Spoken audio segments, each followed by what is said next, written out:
What's up, everybody? Rasati out here in Singapore, and as always, thank you so much for joining me on the Night Owl podcast. You guys already know this is one of those labor of loves. It's been going on for about 5 years now. It's in the fifth season. I've been enjoying the process of kind of really including information from the world around me.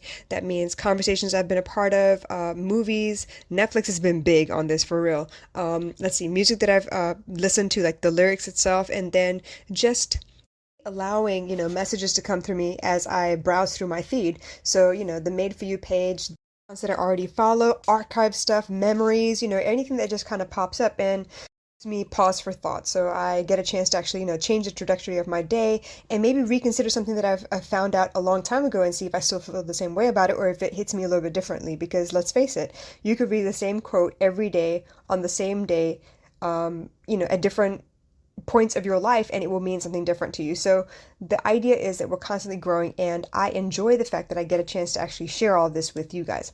So today I actually want to talk about the fact that judgment is basically where I think all of our troubles begin. Our expectations of what people should be doing, our expectations of how we should be performing, how we compare ourselves to other people or are compared to other people, the fact that we always have an opinion about whatever is going on, which means some of us feel the need to actually express our opinion to the point that we want to convince you that our opinion is the only opinion that should be had, and that your opinion of where you're coming from does not sound right, doesn't feel good to us, because let's face it, a lot of times when we have a conflicting perspective in front of us, we tend to think that, oh, both of these things cannot coexist, because if one were to exist, that means it kind of invalidates me, which is where all of this, disappointment, stress, struggle, strife comes from. I feel like it comes from all of the judgment. So obviously there's a very, very old Bible verse that says, judge not lest ye be judged first.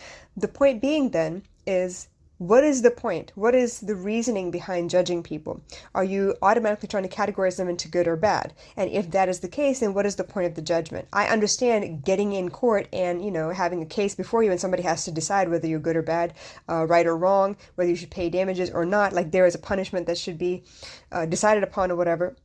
But the point being, somebody has been chosen, elected to preside over that case and decide who is right and who is wrong, because there needs to be, a line between what's accepted by society and what's not. But on everyday life, is that the same thing? Do you need to be the judge of anything? Do you have the right to be the judge of anything? If somebody decides to wear their underwear on the outside of their pants like superheroes do, is that for you to judge? Or is that something that makes them feel comfortable? So should you just let it go? Because is it really bothering you?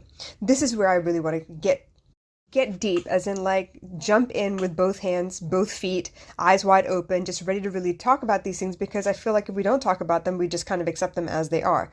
I think judgments are the biggest problem in today's society. So what gives you the right to judge another person? You have no idea what they're going through. You have no idea what options they see available to them, not how we see it on the outside of their situation. Sometimes the anxiety will block all the available options. Sometimes based on the way you were raised, you don't think certain things are an option, whereas the way I was raised is different from yours. So I may think, there's another path for you to take. So these are the things I want to talk about, because I feel like judgment is where all of the problems begin. Judgment is the reason we try to categorize people by label, by ethnicity, by color, by gender, by, I don't know, any one of a million things. But what is the point of categorizing them?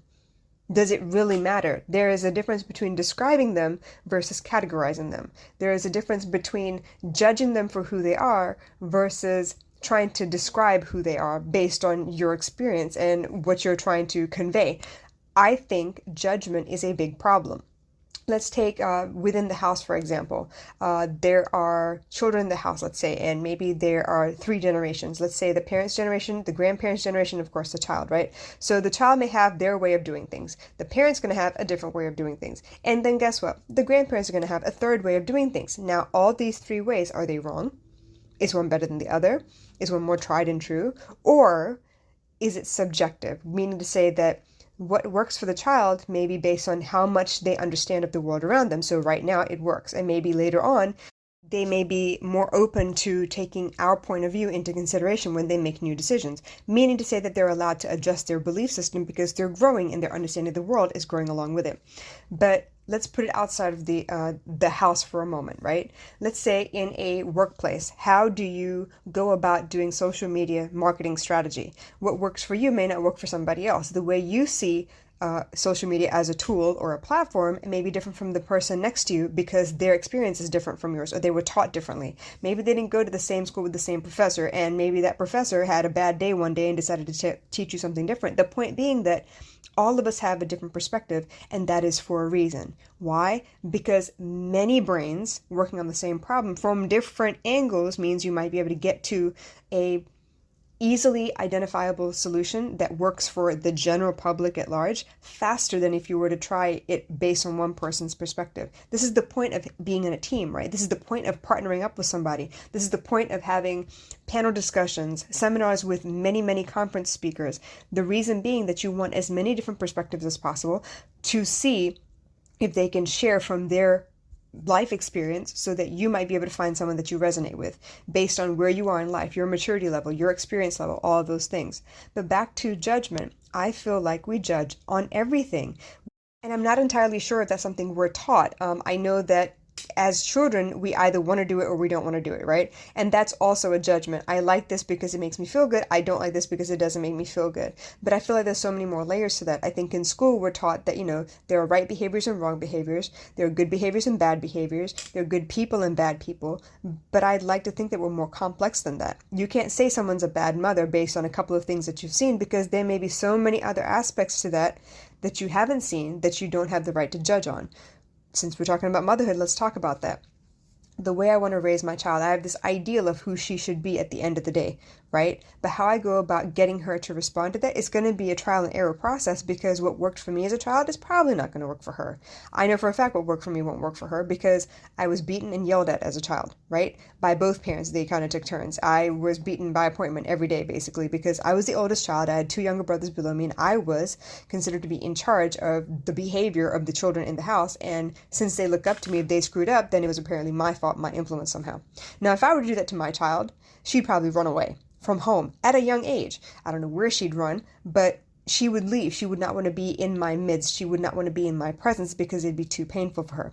How do I know this? Because I've raised my voice a couple times, and just raising my voice, she turns into a deer in the headlights, and she kind of like goes into freeze mode rather than fight or flight. That is also a response system, right? So eventually what I've had to learn is she has to have firm boundaries set. She has to have a firm schedule set, and she has to have clear-cut rewards and repercussions for the actions that she takes. So if I tell her she can't be late, she has to go to bed by a certain time, she needs to know that if she is late by even like 10 minutes or 20 minutes and she does not come and ask me for permission ahead of time, that there's going to be some kind of punishment. She's going to have to answer to her actions. There's some kind of sense of responsibility that's being conveyed. It's not that I have to beat her or yell at her, like waste anyone's time, but I do need her to understand, well, then the next day, you need to go to bed early to make up for the time that you did not sleep today. And it's crazy, it's silly, but sometimes it works and sometimes it doesn't. But the point being that I know she needs clear boundaries, clear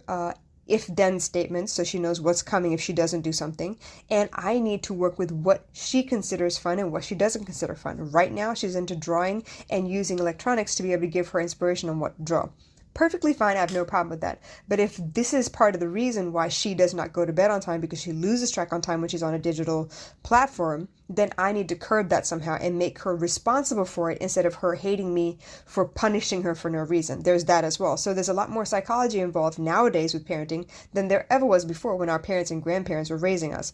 But looking from the outside in, if you only see a couple of aspects of that, you're going to think that I'm being too harsh or I'm just being too lenient. Why does she have electronics at the age of 10? Like all of those things, you're going to judge me based on what you think is appropriate or not knowing the full story. It's almost like saying, okay, you're a mother now. What's appropriate for you in the way that you dress? How do you behave?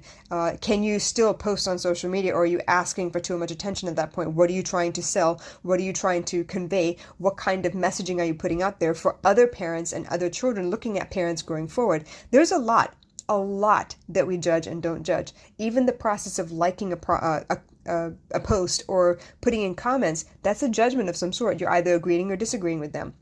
But to put your perspective out there is one thing versus condemning that person for having that objective or that, that perspective in the first place. So how do we get rid of judgment? I'm not even sure, but I know that it starts with me. I need to catch myself every time I find myself judging someone. I have no idea what that person went through. I have no idea if that person's life is very difficult, or it's been very easy, or she's been shaped somehow by the world to behave a specific way in order for her to cope with her traumas and her, her old baggage and stuff. But I have no right to judge them, because guess what? We damn sure don't want anyone to judge us, right? So if the old adage is judge not lest you be judged first, why not take that to heart? If we don't want anyone to pass judgment on our behaviors, on our decisions in the spur of the moment, when we're highly activated, as in like very, very emotional in a moment, and we make a decision, versus when we're calm and collected and we make a different decision, we don't want anyone to judge us, because as it is, we have a tough time reconciling our differences, reconciling our actions, reconciling our decisions going forward, correct? The last thing we need is someone from the outside telling us, oh, you shouldn't have done that, you should have done this, you shouldn't have done that, especially if it's not elicited somehow. So if you have any questions, of course, drop them in the comments below. There's more coming, because I feel like judgment is just the beginning of how we try to separate each other, put each other in pigeonholes, and then expect them to behave a specific way, where there's no set guidebook, there's no set, rule on how things should behave, or how things should